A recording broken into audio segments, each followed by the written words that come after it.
Samantala dahil ginugunita po natin ngayong araw ang National Heroes Day, alamin muna natin ang sitwasyon dyan sa libingan ng mga bayani mula kay Audrey Goreseta live. Audrey?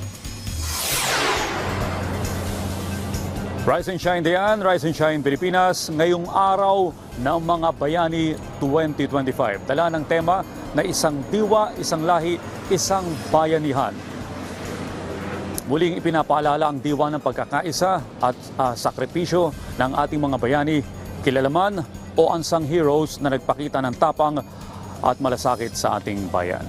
Sa pangunguna ng National Historical Commission of the Philippines, katuwang ang Department of National Defense at ang lungsod ng Taguig, idaraos ngayong Agosto 25 ang pangunahing seremonya dito sa libingan ng mga bayani kung saan pangungunahan mismo ng ating Pangulong Ferdinand R. Marcos Jr. ang paggunita.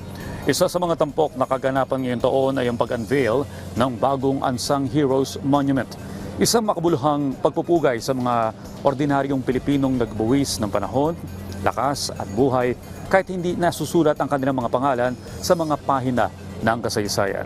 Samantala, nanawagan ang Department of the Interior and Local Government sa lahat ng lokal na pamahalaan na ipakita at itaas ang watawat ng Pilipinas sa mga pampublikong lugar bilang simbolo ng pagkakaisa at pagmamahal sa bayan. Isang araw ng pagbabalik tanaw, pagkilala at inspirasyon na sa bawat Pilipino may bayan ring nananahan.